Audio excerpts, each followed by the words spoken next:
Bismillah ar-Rahman ar-Rahim. Alhamdulillahi Rabbil Alameen. Salatu wassalamu ala Qasim al-Nabiyyin.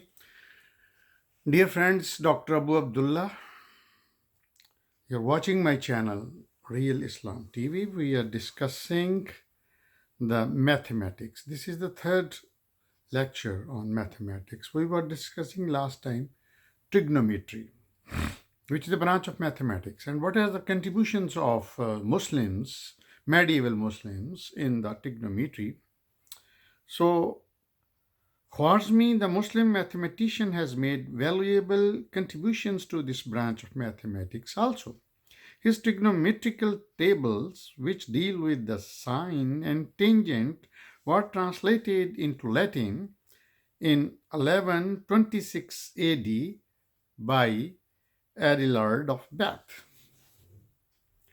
Al-Battani, the nation of trigonometric ratio, which is now prevalent, owes its birth to the mathematical talents of Al-Battani.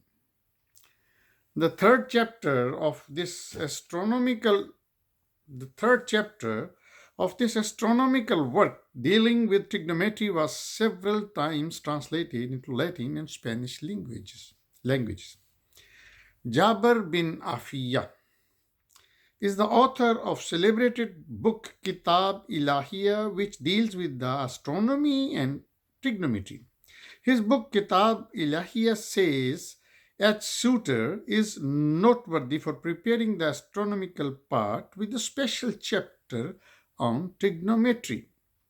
In this spherical trigonometry, he takes the rule of the four magnitudes as the foundation for the deviation of his formula and give for the first time the fifth main formula of the right angle triangle. His work was translated in Latin by Gerald of Cremona. Abu Wafa, whose time was from 939 to 997, born at Buzjan in Khurasan, later on established in Iraq, was one of the greatest mathematicians that Islam has produced. He devoted himself to the research in mathematics and astronomy. His Zijjosh Shamil tables, these are called consolidated tables, are distinguished for their accurate observation, and he introduced as well as popularized the use of secant and tangent in trigonometry. But this was not at all, says Sadilert. Struck by the imperfection of the lunar theory of Ptolemy, he verified the ancient observation and discovered independently of the equation of the center and the eviction. A third inequality which no other than variation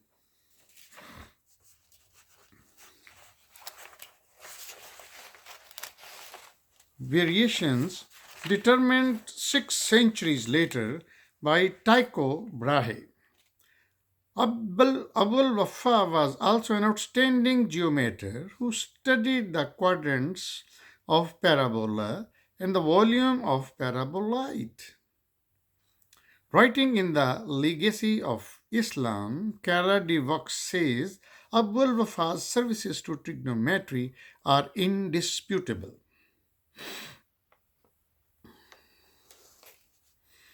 With him, trigonometry becomes all the more explicit. G. Sarton pays glowing tribute to the genius of this Muslim mathematician when he says Abul Wafa contributed considerably to the development of trigonometry. He was probably first to show the generality of sine theorem relative to spherical triangles. He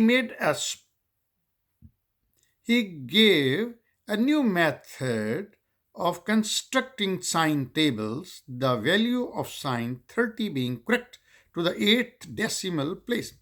He made a special study of tangent, calculated a table of tangents, introduced the secant and cosecant, knew those simple relations between the six trigonometric lines which are now often used to define them. Abu al Hasan Koshiyar from 971 to 1029 AD was a Persian mathematician who wrote his work in Arabic. He played a dominant role in the development of trigonometry. His main subject was elaboration and explanation of the tangent. Nasruddin Tusi, a versatile genius, played no mean part in the development of trigonometry. His work on trigonometric work, the culmination of the advancement on the subject.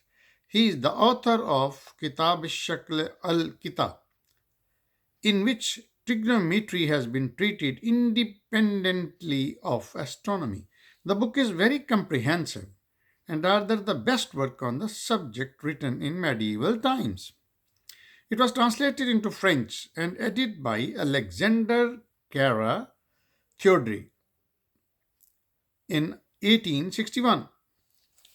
Cara says trigonometric plane or spherical is now well established and finds in this book its first methodically developed and deliberate expression.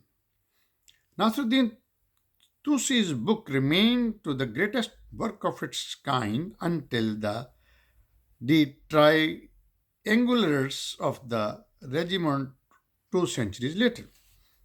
So, such were the great mathematical giants which the Muslim world produced, who were not only the pioneers of mathematical science during medieval times, but are considered to be authorities on several mathematic problems even during the modern age. The development of mathematics owes a great deal to the genius of these Muslim luminaries. So this was third part of my lecture, Contribution of Muslims in Mathematics. We discussed arithmetic, algebra, geometry, and trigonometry, and what were the roles of Muslims, mathematicians, in its development. So, again, as I say, that these are the last chapters, that what Muslim did, nobody knows and nobody wants to know. So, thank you very much for watching. And one I would like to share with you that one or two friends says that Dr. Saab, the quality of your videos are not excellent. So I say to them that we are in the process of making our own studio and more sophisticated electronic equipment. But for me, I think the content is more important. I am not important. My face is not important. And recording is not important, is the content which I share with you. Assalamu alaikum. Fi amanullah.